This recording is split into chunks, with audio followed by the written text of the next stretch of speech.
దేవుని బిడ్డలు కూడా దేవునిలో అంటుకట్టబడి వచ్చిన వారే అన్నారు. ఈ లోకంలో మానవుడు జీవించాలంటే జీవం అనేది మానవునికి ఎంతో ఆవశ్యకమై ఉన్నది. జీవం అనేది లేని యెడల మానవుడు ఈ లోకంలో ఎప్పుడు కూడా జీవించలేడు. మనము యోహాను సువార్తలో 15వ అధ్యాయంలో మనము చదువుతున్న సందర్భంలో యేసు ప్రభు ద్రాక్షావళిని గూర్చి, తీగలను గూర్చి ఆయన మాట్లాడుతూ ఉంటాడు. ఆయన మాట్లాడుతూ ఉన్న సందర్భంలో 4వ వచనంలో ఒక మాట అంటాడు, నా యందు నిలిచియుండుడి, మీ యందు నేనును నిలిచియుందును. నా యందు నిలిచియుండుడి, మీ యందు నేనును నిలిచియుందును. చదవండి. తీగే ద్రాక్షావళిలో నిలిచియుంటేనే కానీ తనంతటి తాను ఎలాగూ ఫలింపదో, అలాగే నా యందు నిలిచియుంటేనే కానీ మీరు ఫలింపరు. ఇక్కడ మనం చదువుకున్న సందర్భంలో ఫలమును గురించి యేసు ప్రభు మాట్లాడుతున్నాడు. దేవుని బిడ్డలుగా మనము ఫలములు ఫలించాలి. అది ఆత్మ సంబంధమైన ఫలములై ఉండాలి. ఈ లోకంలో ఒక మనిషి దేవుని బిడ్డగా ఉన్నాడు అని అంటే ఆ మనిషిలో ఆత్మ ఫలములు అనేవి ఖచ్చితంగా ఉండాలి. దేవుడు మానవుణ్ణి తన కొరకు ఏర్పాటు చేసుకోవడానికి గల కారణం అదే. గలతీ పత్రికలో మనం చదువుతున్న సందర్భంలో గలతీ సంఘానికి అపోస్తుడైన పౌలు కొన్ని విషయాలు రాస్తున్నాడు. 5వ అధ్యాయం 16వ వచనంలో ఆత్మానుసారంగా నడుచుకొనుడి అంటున్నాడు. అప్పుడు మీరు శరీరేచ్ఛను నెరవేర్చరు. ఆత్మానుసారంగా నడుచుకొనుడి. మన ఆత్మీయ జీవితము మనం ఫలించాలంటే మన నడక ఏ రీతిగా ఉండాలి? ఆత్మానుసారంగా ఉండాలి.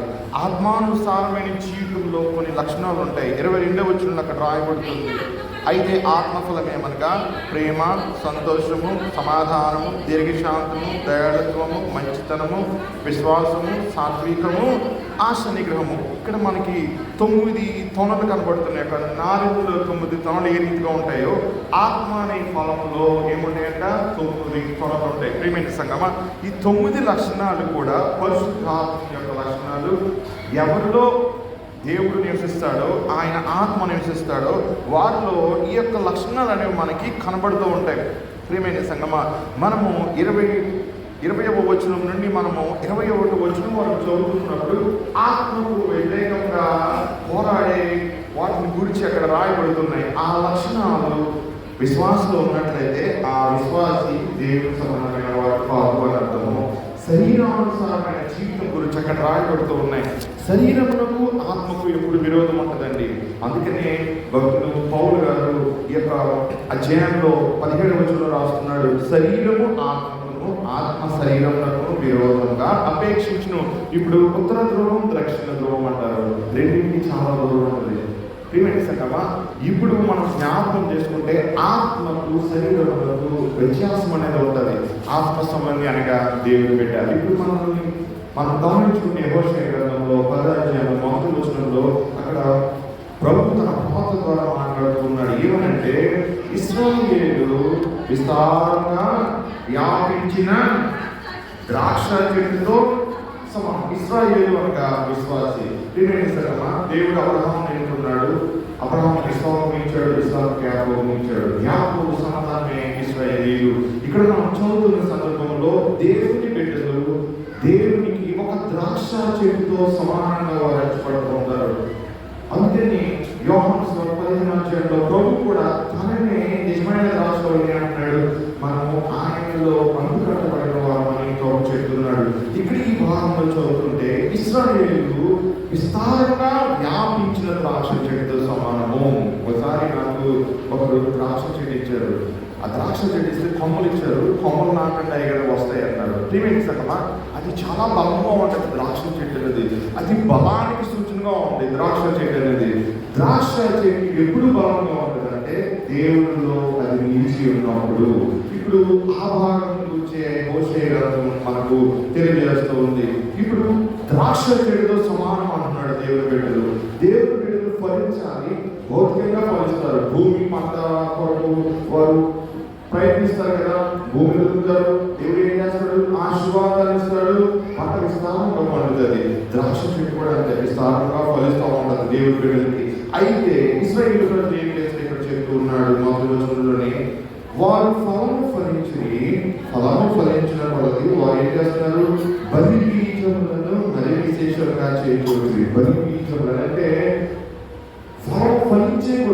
అత్యధికంగా విస్తారంగా వారు వ్యాపించారు. ఆ చెట్టు దేవుని ప్రజలకు సమానంగా ఉంది. వారి జనసంఖ్య విస్తరించింది. వారు ఆర్థికంగా ఉన్నతమైన స్థితిలో ఉండగలుగుతూ ఉన్నారు. అయితే వారు ఫలించిన కొద్ది అంతా వారు బలిపీఠములను మరి విశేషంగా చేయించవచ్చు. ఇక్కడ బలిపీఠం అనేది దేవుని బలిపీఠం కాదు. ఈ బలిపీఠం ఏంటంటే అన్య దేవతల ఆరాధనకు సంబంధించిన బలిపీఠములు. అలానే ఇంకొక మాట అంటున్నాడు, తమ భూమి ఫలవంతమైన కొలది వారు తమ దేవతా స్తంభములను మరి విశేషంగా చేసి, తమ భూమి ఫలవంతమైన కొలది వారు ఫలించకూడదు. మనం ఈ లోకంలో ఫలం ఫలించాలని ప్రభువు ఆశిస్తూ ఉంటాడు. ఆ ఫలం దేవుడికి భయంకరంగా ఉంటుంది. అయితే మనము ఫలించకూడదు, దేవుడి నుండి దూరం అవ్వకూడదు. దేవుడి నుండి దూరం అయితే మనం దేవుడికి విరోధంగా మారిపోతాం. ఇప్పుడు 8వ వచనంలో మనం చదువుకుంటే ప్రభు మాట చెప్తున్నాడు, ఇశ్రాయేలు వారి పాప స్వరూపమైన ఆవెనులోని ఉన్నత స్థలములు లయమగును. ఇక్కడ మనం చదువుకుంటే ఇశ్రాయేలు వారు అంటున్నాడు. మొదటి వచనంలో ఇశ్రాయేలు విస్తారంగా వ్యాపించిన ద్రాక్ష చెట్టు సమానం అన్నాడు. అంటే దేవుడు వారికి ఆశీర్వాదాన్ని ఇచ్చాడు. ఎందుకంటే వారు ఆయన మాట విన్నారు కాబట్టి. ఇప్పుడు ఆశీర్వదించబడిన తర్వాత వారు దేవుడి నుండి తొలగిపోతున్నారు.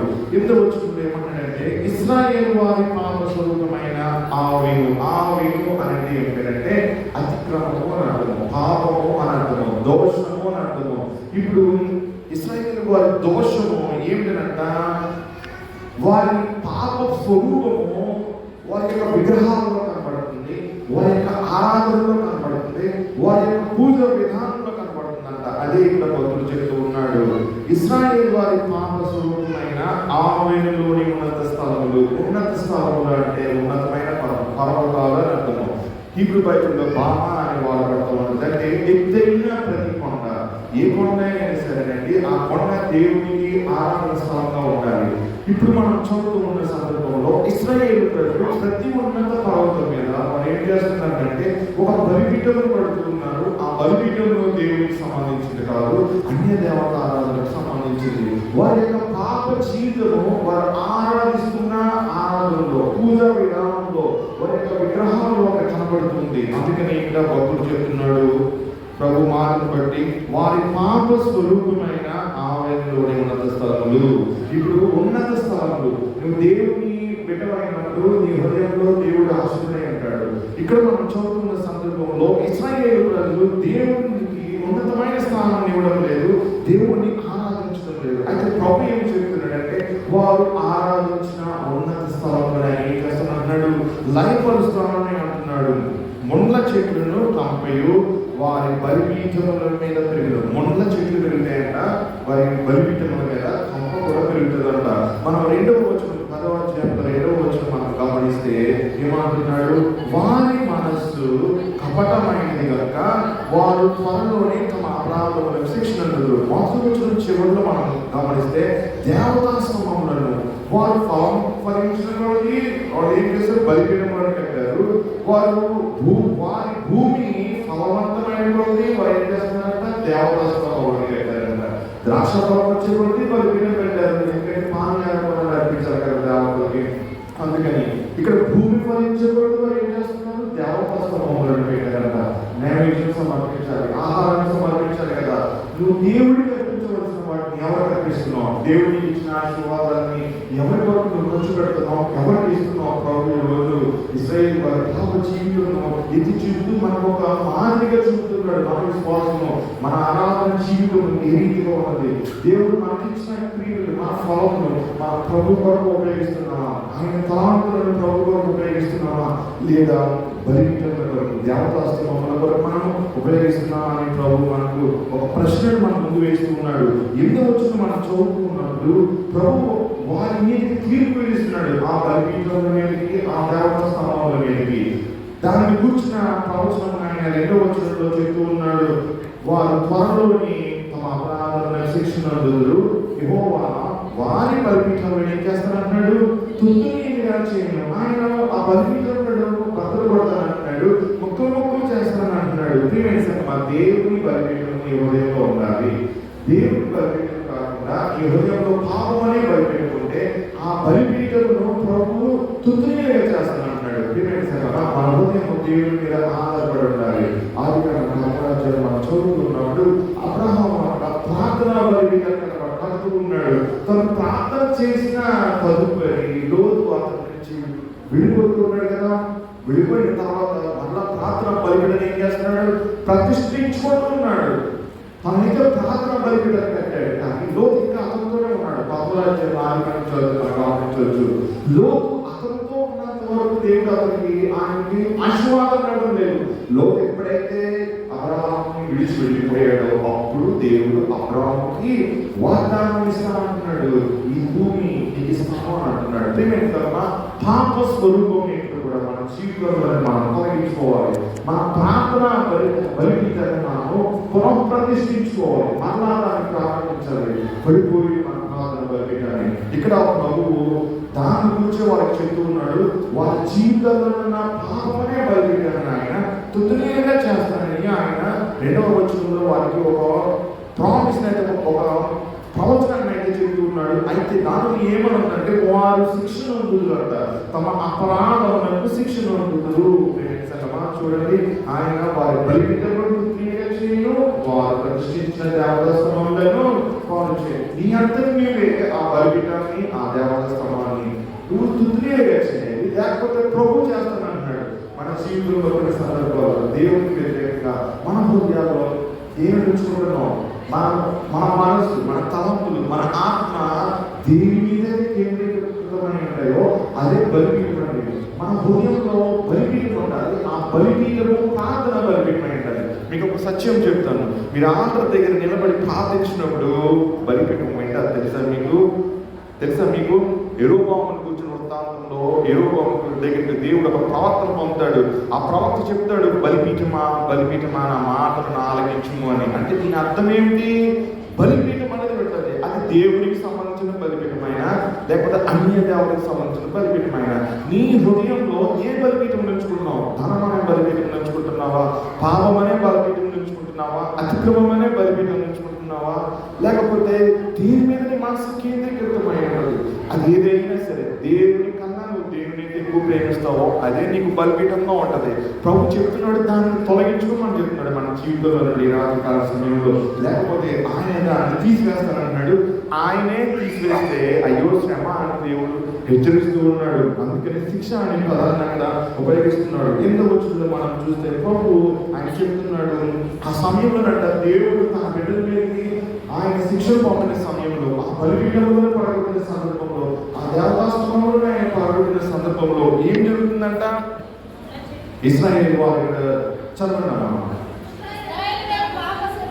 ఇశ్రాయేలు వారి పాప స్వరూపమైన ఆవిడలోని ఉన్నత స్థలంలో మొండ్ల చెట్లు ఏమంట? మొండ్ల చెట్లను కంపని వారు బలిపీఠములు పెరుగులు. మొండ్ల చెట్లు పెరుగుతాయంట, కంపలు పెరుగుతాయంట.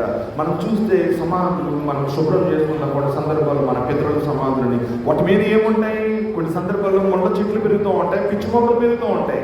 ఇక్కడ దేవుడు వారు ఆరాధిస్తున్న బలిపీఠములకు ఆ స్థితి వస్తుందని చెప్తున్నాడు. చెబుతూ ఏమని అంటున్నాడంటే 2వ వచనంలో ఆయన చెప్తున్నాడు, దేవుడి శిక్ష వారి మీదకి వచ్చినప్పుడంట దేనినైతే వారు ఆరాధిస్తున్నారో, దేని కొరకైతే వారు ఎదురు చూస్తారో వాటికే వారు పెడతారంట. వాళ్ళు అంటారంట బలిపీఠములతో, లేకపోతే వారు ఆరాధించిన ఉన్నత పర్వతముల దగ్గరికి వెళ్ళి వాటిని చూసి అంటారంట, మమ్మల్ని మరుగు చేయుడని, కొండలను చూసి మా మీద పడడని వారు చెప్పులు, మమ్మల్ని కాపాడని అని మొరపెడతారంట. ఎవరి నుండి? దేవుడి నుండి. వినండి సంగమా, దేవుడు తన యొక్క శిక్షను పంపించిన సందర్భంలో విశ్వాసి అన్నడు కూడా తప్పించుకోలేడు. అయితే తమ దేవతలు లేకపోతే తమ ధనమైన ఏదైనా సరే అది వారిని రక్షిస్తుందని వారు ఆశిస్తారు. కానీ ఆ సమయంలో వారిని ఆశ్రయించిన అది జరగదని ప్రభు చెప్తున్నాడు. ఆ ప్రవచనం ఇక్కడ రాయబడుతుంది, మమ్మల్ని మరుగు చేయండి అని, కొండలను చూచి మా మీద పొడుడని వారు చెప్పుతూ, నువ్వు పర్వతములను చూసినా కొండలను చూసి మొరపెట్టినా అవి నిన్ను కాపాడలేవని ప్రభు సెలవిస్తూ ఉన్నాడు. 9వ వచనంలో చూద్దాం, ఇశ్రాయేలు దివ్యా దినముల నుండి నీవు పాపం చేసి వచ్చింది, అష్టవారు నిలిచి ఉండిరి, దుర్మార్గముల మీద జరిగిన యుద్ధము దివ్యాలు దాని మీదికి రాగా నా ఇష్ట ప్రకారం నేను వారిని శిక్షించేటప్పుడు కూడా అంటే దేవుడు తన ఇష్ట ప్రకారం చేస్తాడంట. మన ఇష్ట ప్రకారం మనం పాపం చేస్తాం కదండి. ఆ పాప శిక్ష మన మీద రాకముందే మనం దేవుడికి సరెండర్ అయిపోతే, క్షమాపణ పొందితే దేవుడు శిక్షను తగ్గిస్తాడు. పాపం చేసిన వారు రక్షించబడిన తర్వాత అంతకుముందు చేసిన పాపానికి శిక్ష రాదా అంటే అలా అనకూడదు. ఖచ్చితంగా శిక్ష ఉంటుంది. కాకపోతే నువ్వు రక్షించబడిన తర్వాత గతంలో నువ్వు చేసిన తప్పిదములను బట్టి శిక్ష అది కొంతవరకు తగ్గుతుంది.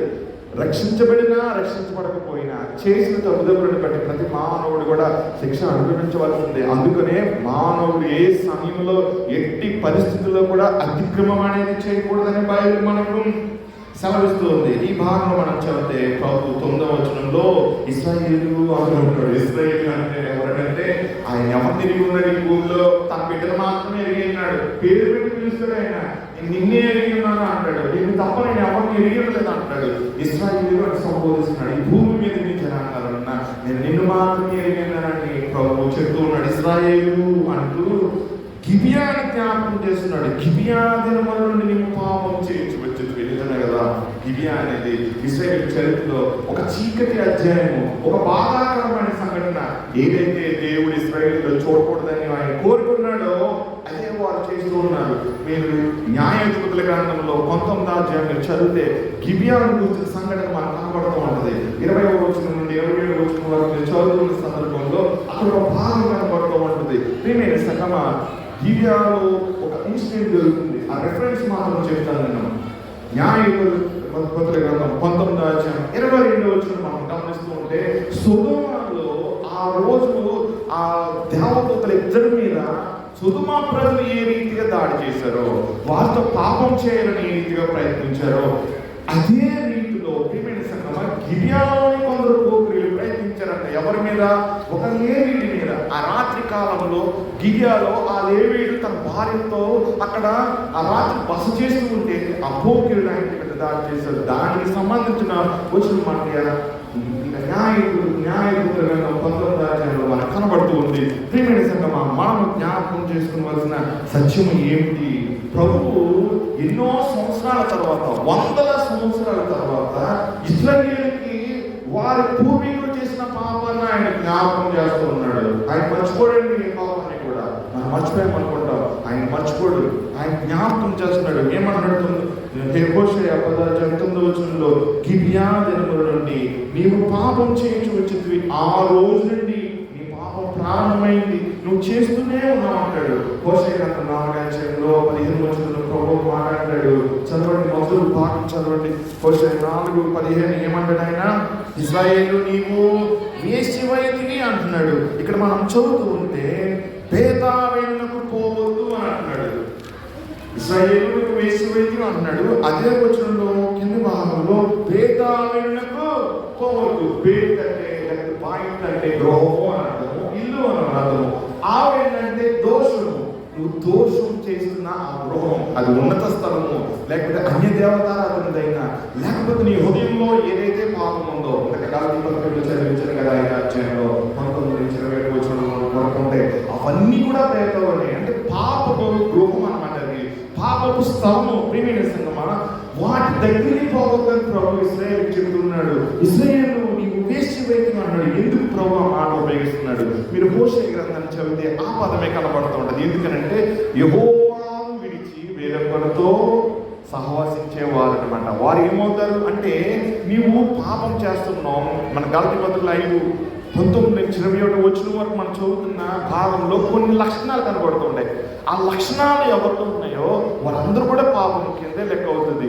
సాతాను యొక్క లక్షణములు అవన్నీ కూడా విశ్వాసిని క్రీస్తు సమీపంలో నుండి, సహవాసంలో నుండి దూరం చేసే లక్షణాలు అవి ఎవరైతే చేస్తారో అవన్నీ కూడా అటువంటి వారు ఆ రీతిగానే పిలువబడుతూ ఉంటారు.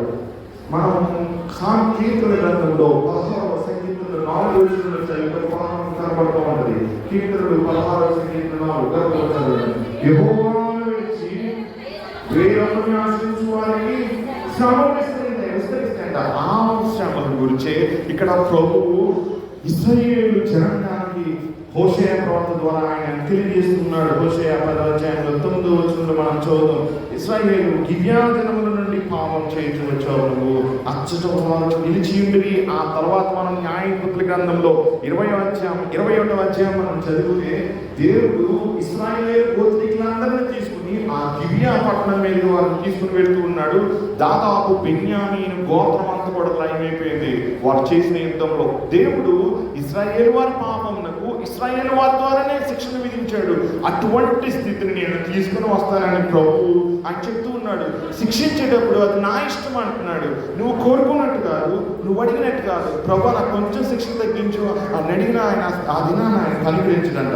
ఆయన ఇక్కడ చెప్తున్నాడు 10వ వచనంలో, నా ఇష్ట ప్రకారం నేను వారిని శిక్షించును, వారు చేసిన 2 దోష క్రియలకు నేను వారిని బంధింపగా అన్యజనులు కూడి వారు వీడికి వద్దురు. వారు చేసిన 2 దోషములంట. సంగమా 2 దోషములను ఇశ్రాయేలు చేసిన వారు. ఒకటి ఏంటంటే రాజులు కావాలని వారు అడిగారు. రాజులు కావాలని అడిగిన సందర్భంలో వారు చేసిన తప్పేంటి? మొట్టమొదటిగా వారి రాజు ఎవరు? యెహోవా దేవుడే వారి రాజు. సమూయేలు ప్రవక్త మనసులో హృదయంలో నొచ్చుకుంటాడు, మీకు రాజు యెహోవా దేవుడే కదా, ఎందుకు మీరు అలా చేస్తారని. అయినా సరే మాకు అన్యజనులు ఆచరించిన రీతిగా మాకు ఒక రాజు కావాలంటారు. దానికి సంబంధించిన భాగం హోషేయ గ్రంథంలో మనం చదివితే 3వ అధ్యాయంలో 5వ వచనంలో మనకు కనబడుతూ ఉంటుంది. తరువాత ఇశ్రాయేలీయులు తిరిగి వచ్చి, అంటే పనిష్మెంట్ అనేది ఉంది, పనిష్మెంట్ అయిన తర్వాత వారు తిరిగి వస్తారంట. వారు తిరిగి వచ్చి తమ దేవుడైన యెహోవా యొద్దను, ఇప్పుడు యెహోవా యొద్ద విచారిస్తారంట. ఆయనని తిరస్కరించారు, అన్య దేవతలను ఆరాధించారు. అలాగే దేవుడు వారి మీద నియమించిన రాజైన దావీదు వంశమును కూడా, కుటుంబమును కూడా వారు తిరస్కరించి ఉత్తర రాజ్యంలో వారు వేయబడిపోయారు. యెరూషలేమును ఆరాధించకుండా తమ కొరకు ఉన్నత స్థలములను ఆరాధించుకోవడానికి వారు ఏర్పాటు చేసుకున్నారు. ప్రియమైన సంగమా, ఇశ్రాయేలు వారు చేసిన పాపం ఏమిటంటే యెరూషలేములో ఉన్న దేవుని మందిరంలో ఆరాధన చేయకుండా వారికి కనబడిన ప్రతి పర్వతం మీద వారు ఆరాధించడం ప్రారంభించారు.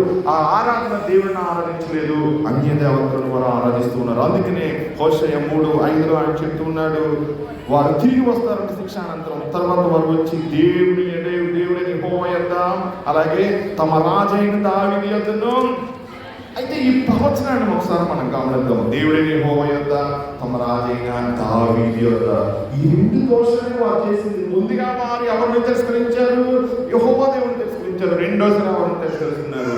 ఆయన కుమారుడైనటువంటి యేసుక్రీస్తు ప్రభువు. త్రిత్వంలోని 2వ వాడు. ఇక్కడ దావీదు అని అంటే యేసు ప్రభువు. అర్థమవుతుందండి. ఇక్కడ దావీదు అని అంటే ఇది ఒక ప్రవచనం ఆత్మరూపంలో. ఇది ఏంటంటే యేసు ప్రభువుని ఏమని చెప్తున్నారు? మత్తయి సువార్త 27వ అధ్యాయం 25వ వచనంలో ఏమని రాయబడుతుంది? వాని రక్తము మా మీదను వాళ్ళ మీద వాళ్ళ పిల్లల మీద ఉండాలని కోరుకున్నారంట. ప్రియమైన సంగమా, ఎందుకు? ఆయన చంపమని అడుగుతుంటే పిలాతు ఒప్పుకోవడం లేదు, రక్తదోషం అని అంటూ ఉన్నాడు. అందుకనే వాని రక్తదోషం వాళ్ళ మీద వాళ్ళ పిల్లల మీద ఉండాలనంట. వాళ్ళు అన్నారు అన్నమాట. అప్పుడు పిలాతు వారికి అప్పు చెప్పాడంట, చేతులు కట్టుకొని నాకు సంబంధం లేదు, మీ ఇష్టం వచ్చినట్టు చేసుకోనండి ఆయన అని చెప్పి. ప్రియమైన సంగమా, పిలాతు అప్పు చెప్పేశాడు. కానీ పిలాతుకు కూడా ఆ పాపంలో దోషం అనేది ఉందని పిలాతు మర్చిపోతూ ఉన్నాడు. మనం మత్తయి సువార్తలో మనం గమనిస్తే చదవబడిన ఈ భాగంలో మనం గమనిస్తే లోక సువార్త 27వ అధ్యాయంలో 23వ అధ్యాయంలో 23వ అధ్యాయంలో 27 నుంచి 31 వచనం వరకు మనం గమనిస్తూ ఉంటే యేసు ప్రభు ఇప్పుడు సిలువ మోసుకుని ఆయన వెళుతూ ఉన్నాడు. ఆ సమయంలో ఒక సందర్భం అనేది జరుగుతూ ఉంది. లోక 23వ అధ్యాయం 27వ వచనం, గొప్ప జన సమూహంలో ఆయనను గూర్చి ఏం చేస్తుందంట? రొమ్ము కొట్టుకొనుచు దుఃఖించుచున్న చాలా మంది స్త్రీలను ఆయన్ని వెంబడించి. ప్రియమైన సంగమా, మనం ఆయన వెంబడించే వారమై ఉండాలి. సిలువ మోయబడుతూ ఉంది. ఆ సిలువ ఎవరి కొరకు? నీ కొరకు, నా కొరకే. ఆనాటి జనాంగము ఆయనను వెంబడిస్తూనే ఏం చేస్తూ ఉందంటే ఆయనను తృణీకరిస్తూ ఉంది. కొంతమంది ఆయన కొడుతూ ఉన్నారు, ముమ్ము వేస్తూ ఉన్నారు. ప్రియమైన సంగమా, మనము గ్రహించగలిగితే ఆత్మీయ సత్యంలో ఆయన సిలువేమో అని అడిగిన వారు కూడా ఆయన వెంబడి వారు వెళుతూ ఉన్నారు. ప్రియమైన సంగమా, మన జీవితంలో మనం చేసే ప్రతి తప్పిదం కూడా యేసుని ఆ రీతిగానే హింసిస్తూ ఉంటది. ఆనాటి ప్రజలు చేసిన రీతిగా గొప్ప జనసమూహం వెంబడిస్తుందంట. అయితే ఇక్కడ రాయబడుతున్న మాట ఏంటంటే ఆయనని గూర్చి అంట. ఎవరిని గూర్చి? సిలువ మోయుచున్న యేసుని గూర్చి. గురించి రొమ్ము కొట్టుకొనుచు దుఃఖించుచున్న చాలా మంది స్త్రీలు. ఎప్పుడు కూడా బైబిల్ స్త్రీల గురించి సంఖ్య గురించి అస్సలు మెన్షన్ చేయదండి. మీరు ఆది కాండం నుంచి చూసుకోండి, ఎక్కడ కూడా ఇంతమంది స్త్రీలు ఉన్నారని రాయబడదు అసలు. ఆయన 5 రొట్టెలు 2 చిన్న చేపలు 5,000 మందికి ఆయన పంచినప్పుడు కూడా 5,000 మంది పురుషులు ఉన్నారని రాయబడింది, కానీ స్త్రీల గురించి రాయబడదు ఎంతమంది అని. కానీ మొట్టమొదటిసారిగా క్రీస్తు శిలువ మోయబడుతూ ఉన్న సందర్భంలో గొప్ప జనసమూహం సంఖ్య రాయబడటం లేదు. అక్కడ చాలా మంది స్త్రీలు ఒక సంఖ్యను అక్కడ ప్రస్తావిస్తూ ఉంది. నూతన నిబంధన గ్రంథం ఏదైతే తృణీకరించబడిందో ప్రియమైన సంగమా, ఇక్కడ మనం గమనిస్తూ ఉంటే చాలా మంది స్త్రీలు ఆయన ఏం చేస్తూ ఉన్నారంట, వెంబడించి. మనం గమనిస్తే యేసుప్రభు పరిచర్యలో ఆయన వెంబడించిన వారు అధిక సంఖ్యలో ఎవరంటే స్త్రీలే. యేసుప్రభుని వెంబడిస్తూ గలిలయ నుండి వచ్చారు. ఆ సందర్భంలో ఆయన శిలువ మరణానికి గురవుతూ ఉన్నాడు. వారందరూ వెంబడిస్తూ ఉన్నారు. వారితో పాటు యెరూషలేములో కూడా అనేక మంది స్త్రీలు ఉన్నారు. చుట్టుపక్కల ప్రాంతాల్లో ఆయనను ప్రేమించిన వారు ప్రేమించిన సంగమా, వారంట రొమ్ము కొట్టుకుంటూ దుఃఖపడుతూ ఉన్నారంట, అయ్యో నా ప్రభువు నా రక్షకుడు అని. ప్రియమైన సంగమా, ఇర్మియా గ్రంథంలో మనం చదువుతూ ఉండంటే కొన్ని విషయాలు మనకి ఇర్మియా గ్రంథంలో మనకి రాయబడుతూ ఉంటాయి. మనము రోదనం చేయి స్త్రీలను పిలువునప్పుడు ఇర్మియా గ్రంథం 3వ అధ్యాయం 17వ అధ్యాయం ఇర్మియా గ్రంథం 3వ అధ్యాయం 17-18 రాయబడుతూ ఉంటుంది. రోదనం చేయి స్త్రీలను పిలువనంపాలట. ఎందువరకు? నువ్వు కన్నీటితో నువ్వు ప్రార్థించినప్పుడు పాపం అనేది క్షమాపణ చేయబడుతుంది. ఎందుకొరకు మీరు రోదనం చేయాలి? రాబోతున్న ఉగ్రత నుండి, తీర్పు నుండి తప్పించబడడానికి దేవునికి మొరపెట్టే స్త్రీలు కావాలి. అదే ఇర్మియా గ్రంథంలో రాస్తూ ఉన్నాడు. ఇప్పుడు ప్రభువు ఇక్కడ అదే చెప్తూ ఉన్నాడు. వారి గురించిన మాటని ప్రభు ఈ రాబోయే భాగంలో చెప్పబోతూ ఉన్నాడు. ప్రియమైన సంగమా, ఇంకొక మాట ఇర్మియా గ్రంథం 3వ అధ్యాయం 20వ వచనంలో రాయబడుతుంది, మీ కుమార్తెలకు రోదనం చేయ నేర్పిడి, ఒకరికొకరు అంగలార్పు ఇచ్చి నేర్పిడి. ఒకరికొకరు అంగలార్పు ఇచ్చి నేర్పాలంట. నీ కుటుంబం కొరకు, నీ గ్రామం కొరకు, నీ దేశం కొరకు. ప్రియమైన సంగమా, నీ కొరకు నువ్వు కన్నీరుతో నువ్వు ప్రార్థించాలి. నువ్వు ప్రార్థిస్తేనే నీ సంఘం బాగుపడుతుంది, నీ కుటుంబం బాగుపడుతుంది, నీ కుమారుడు నీ కుమార్తె రక్షణలోనికి వస్తారు, నీ దేశం బాగుపడుతుంది. అదే సత్యం ఈ రాజకాల సమయంలో ప్రభు మనకి తెలియజేస్తూ ఉన్నాడు. మనం లోక సువార్త 23వ అధ్యాయంలో 25వ వచనం, యేసు వారి వైపు తిరిగి, ఎవరి వైపు తిరుగుతున్నాడు? జనసమూహం వైపు ఆయన తిరగడం లేదు. ఆయనను వెంబడిస్తూ రోధిస్తూ ఉన్న ఆ స్త్రీలతో చెప్తున్నాడు. యేసు వారి వైపు తిరిగి, యెరూషలేము కుమార్తెలారా అంటున్నాడు. యెరూషలేము తృణీకరించబడిందండి. ఒకప్పుడు ఆయనకి ఎంత కోపం వస్తేనే యెరూషలేముని ఆయన అప్పచెప్తూ ఉంటాడు. తన ప్రియ పట్టణాన్ని ఆయన బబులోను రాజుకు అప్పచెప్పేశాడు, దహింపజేశాడు ఆయన. మీరు ఇర్మియా రాసిన విలాప గ్రంథాన్ని మీరు చూస్తే దుఃఖం వస్తూ ఉంటుంది. ఆ గ్రంథాన్ని చదువుకుంటే అయ్యో ఇంత శ్రమ ఏంటి? ఇర్మియా ఆ పట్టణాన్ని చూస్తూ కుమారుతో పోలుస్తున్నాడు. సీయోను కుమారుడు, అయ్యో సీయోను కుమారి ఇంత సుందరంగా ఉంది, ఇలాగ అయిపోయింది ఏంటి? దేవుని యొక్క ఉగ్రత అంతా భరించిందే అని బాధపడుతూ ఉన్నాడు. ప్రియమైన సంగమం, ప్రభు ఇప్పుడు ఆ సీయోను కుమార్తె చెప్తూ ఉన్నాడు, ఆనాడు స్త్రీలు అంగలార్పు చేయలేదు కాబట్టి ఆ పట్టణం అనేది పతనం అయిపోయింది. అయితే ఇప్పుడు నూతన నిబంధనలు ఉన్న ఈ స్త్రీలకు ప్రభు చెప్తున్నాడు, యెరూషలేము కుమార్తెలారా అంటున్నాడు. ఏమన్నాడు చూడండి, నా నిమిత్తమే ఆడవకుడి, నా నిమిత్తమే ఆడవద్దు, ఇది జరగాలి, జరుగుతూ ఉంది, నా నిమిత్తమే ఆడవకుడి, మీ నిమిత్తమును మీ పిల్లల నిమిత్తం ఏం చేయమంటున్నాడు? ఏడవమంటున్నాడు. మీ నిమిత్తమును మీ పిల్లల నిమిత్తమును ఏడుడి. అందుకనే ఇర్మియా గ్రంథంలో అన్న మాట ఇందాక మీకు చదివి వినిపించాను. ప్రియమైన సంగమా, మనం ఇర్మియా మాటలు మనం చదువుతూ ఉంటే ఇర్మియా ఒక విలాప ప్రవక్తగా మనకు కనబడుతున్నాడు. మారు మనసు పొందండి, మారు మనసు పొందండి, లేకపోతే దేవుని ఉగ్రత వస్తుంది. అదే మనకు ఇర్మియా గ్రంథం అంతా మనకు కనబడుతూ ఉంటుంది. ఇప్పుడు ప్రభువు కూడా అదే మాట చెప్తూ ఉన్నాడు.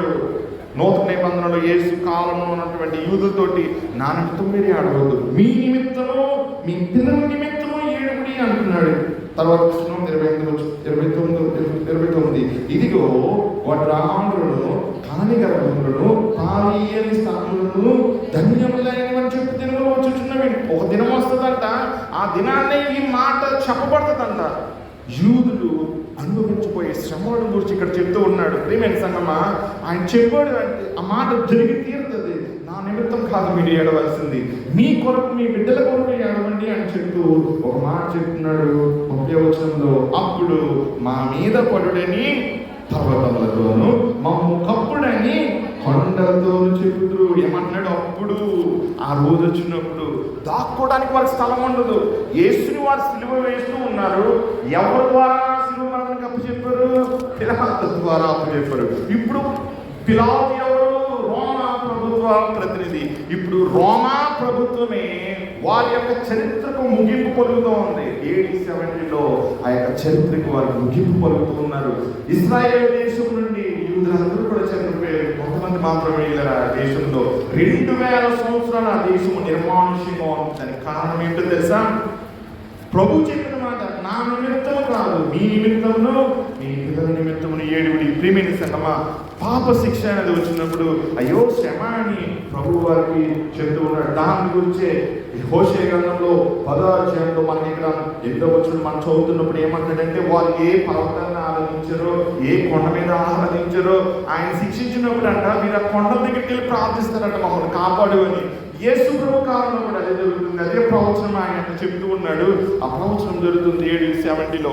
ఎవరినైతే నా రాజు అని కైసరు గురించి వారు చెప్పారో యూదులు, ఆ రాజే వారిని ఏం చేస్తూ ఉన్నాడు? అక్కడ నశింపు చేస్తూ ఉన్నాడు, లయపరుస్తూ ఉన్నాడు. మొండ్ల తుప్పలు పెరుగుతున్నాయి ఆ ఆలయంలో. ప్రియమైన సంగమా, దాని గురించి ప్రభు చెప్తున్నాడు. ఇక్కడ మనోరసోతో 23వ అధ్యాయం 31వ వచనం చూద్దాం. వారు పశ్చిమ రావణికే ఎలాగ చేసిన ఎడలా ఇన్నదానికి ఏం చేయరు. పశ్చిమ రావణికే ఎలాగ చేస్తున్నారు. పశ్చిమ రావణిలో ఏముంటుంది చెప్పాలి. పశ్చిమాలలో ఏముంటుంది చెప్పాలి. పశ్చిమాలలో ఏముంటుంది? నీరు ఉంటుంది. నీరు ఉంటుందండి. నీరు ఉన్నప్పుడు జీవం కలిగి ఉంటుంది. గ్రీకు బైబిల్ ఇక్కడ పశ్చిమ రావణం ఉంది.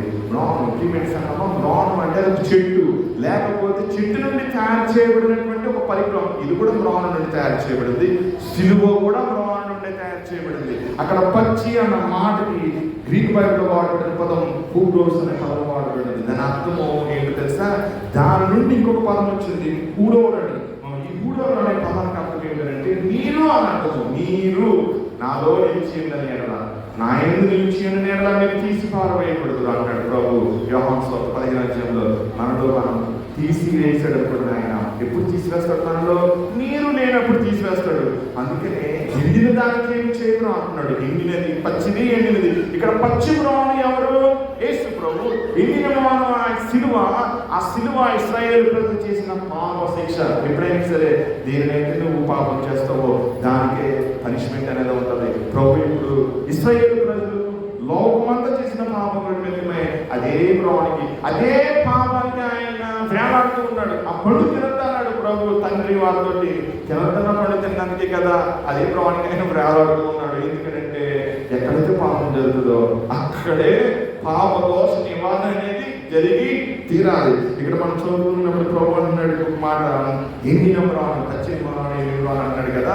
మనం ప్రకటన గ్రంథంలో మనం చదువుకున్న సందర్భంలో 2వ అధ్యాయం 7వ వచనంలో జీవవృక్షం గురించి మాట్లాడుతూ ఉంటుంది. అలాగే ప్రకటన గ్రంథం 22వ అధ్యాయంలో 2వ వచనం, 14వ వచనం, 19వ వచనం మనం చదువుతూ ఉంటే అక్కడ కూడా జీవవృక్షం అనేది కనపడుతూ ఉంటుంది. జీవవృక్షం ఎక్కడ ఉంటుందంట? జీవజలం అనేది ప్రవహించే చోట ఉంటుంది. ఎక్కడ నీరు ఉంటుందో అక్కడ చెట్టు ఫలిస్తుంది. ఈరోజు ప్రభు అది చెప్తున్నాడు, నీకు నాకు కూడా. నేనే ఆ నీరుని అంటున్నాడు. నువ్వు ఫలించాలంటే నువ్వు నా యొద్ద నువ్వు అంటూ కట్టబడాలి, లేకపోతే నువ్వు ఎండిపోతావని అంటున్నాడు. ఇశ్రాయేలు ప్రజలకి, యోధా ప్రజలకి అదే ఆయన చెప్తున్నాడు ఆ మాట. యోధా స్త్రీలకి అదే చెప్తున్నాడు. అయ్యో పశ్చిమ రావణికి ఇలా చేస్తున్నారు, ఎండిన దానికి ఏం చేస్తారు? ఎండినది ఎవరని అంటే వాళ్ళు యోధా ప్రజలే, యోధా జనాంగమే. ప్రియమైన సంగమా, అదే ప్రభు ఈరోజు చెప్తూ ఉన్నాడు. హోషేయ గ్రంథంలో అదే చెప్పాడు ఆయన. సువార్త మంచి భాగంలో కూడా యేసు ప్రభు అదే చెప్తూ ఉన్నాడు. నీకు నాకు కూడా అదే చెప్తున్నాడు. ఏం చేస్తూ ఉన్నాం? పశ్చిమ రావణుగా మనం ఉన్నామా? ఎండిన రావణుగా ఉన్నామా? ఎండిన మానవ పాపమునకు ఆ వెనుక సూచనగా ఉంది. ఈరోజు మన జీవితం ఏంటి? ప్రభువు చెప్తున్నాడు మన కొరకే సిలువ మోస్తూ ఉన్నాడు. కానీ ఆయన హెచ్చరిస్తూ ఉన్నాడు, శిక్ష అనేది రాబోతూ ఉంది. మారు మనసు పొందడానికి రోదనం చేయనేర్పి అంటాడు ప్రవక్త. ప్రభు కూడా అది చెప్తున్నాడు, మీ నిమిత్తమును మీ పిల్లల నిమిత్తమును ఎందుకు ఏడవాలి? మారు మనసు కొరకు ఏడవమంటున్నాడు. పశ్చాత్తాపం కలిగే ప్రభు నా బిడ్డలకి, నా భర్తకి మారు మనసి, ప్రభు నా కుమార్తెకి మారు మనసి, నా భార్యకు మారు మనసి, ఇది మనం చెప్పాలి, అడగాలి. ప్రభు నువ్వు కన్నీరు కాల్స్తేనే నీ కుటుంబం అనేది రక్షించబడుతూ ఉంటుంది. ఈరోజు కుమార్తెలుగా ఉన్న మీరు అందరూ కూడా చేయగలుగుతారా? మీ కుటుంబాల కొరకు మీ బిడ్డల కొరకు, మీ భర్తల కొరకు అందరూ రక్షించబడిన వారే. కానీ మనం చేస్తూ ఉండాలి. రక్షించబడిన వారు అని చెప్పి మనం విడిచిపెట్టడానికి వీల్లేదు. మనము ప్రార్థనను మనము కొనసాగిస్తూ ఉండాలి. ప్రభు యొక్క ఆజ్ఞ. ఈరోజు అది చెప్తున్నాడు, చెట్టు నీటి యొక్క నిలిచి ఉన్నంత వరకే జీవంతో ఉండాలి. నీటి నిండి అది నీటిని తనలో తీసుకోకపోతే అది నీటి యొక్క ఉన్నా సరే ఆ చెట్టు ఎండిపోతుందని ప్రభు చెప్తున్నాడు. ఈరోజు నేను కూడా నీటి యొక్క ఉన్నాం. మనము ఈ నీటి యొక్క ఉన్న మనం ఫలిస్తున్నామా లేదా? మనలో ఆత్మదేవుడు ఉంటే మనం ఫలిస్తాము. ఆత్మ జలము, ఆ జలము మనలో ప్రవహించినప్పుడు ఆత్మానుసరంగా నడుచుకుంటాం.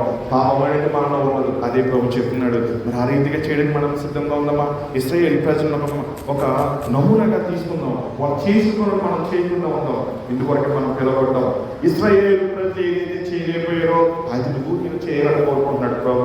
మనం ఆయన నిలబడాలని కోరుకుంటున్నాడు, ఫలించాలని కోరుకుంటున్నాడు. అందుకే ఆయన నీ కొరకు నా కొరకు ఆయన శిలువ మీద శ్రమపడ్డాడు, కష్టపడ్డాడు, శ్రమపడ్డాడు. ఆ వ్యాధి అంతా భరించాడు ఆయన. ఎందుకో తెలుసా? నాకెందుకునే నువ్వు అనుకోవచ్చు, కానీ ఆయన నీ కొరకు నువ్వు నశించిపోతావేమో అని చెప్పి ఆయన ఒక అవకాశాన్ని ఇస్తున్నాడు. చాయిస్ ఈజ్ యువర్స్ అన్నమాట. నువ్వు సెలెక్ట్ చేసుకోవాలి ఆయన్ని. నువ్వు నాకు కావాలి ప్రభు అంటే, నాకు క్షమాపణ ఈ ప్రభు అంటే నీకు ఖచ్చితంగా ఆయన క్షమాపణ ఇస్తాడు. తన నీటిని నీలో ప్రవేశించేస్తాడు. ఫలించే వృక్షంగా నీకు చేస్తాడు. ఆత్మఫలం, ప్రేమ, సంతోషం, సమాధానము, దేశాంతం, దయలతో, మనసును, సాత్వికము, ఆశ్రయం.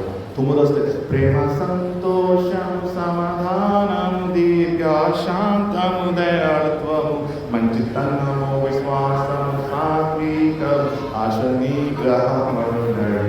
ఇది మామూలుగా నాకు మా చెల్లెలకి నేర్పుకున్నారా?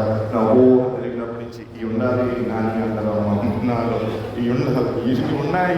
ఈరోజు ఈ ప్రశ్నని ముందుంచుతున్నాడు. ఈ ఉండాలని కోరుకుంటున్నాడు ప్రభు. ఆ రీతిగా నువ్వు ఆత్మఫలములతో నింపబడి నిత్యము ప్రభు రాజ్యంలో ఫలించే వృక్షంగా ఉండాలని, జీవవృక్ష ఫలాలు ఫలించే వృక్షంగా ఆయనకు మహిమ తెచ్చేవారు ఉండాలని ప్రభునామంలో మిమ్మల్ని ఆశీర్వదిస్తూ ఈ వాక్య సందేశం ముగిస్తూ ఉన్నాను. సమస్త జ్ఞానం దేవుని సమాధానం యేసుక్రీస్తు వలన మీ తల్లిదండ్రులకు కాలేయుడు గాక.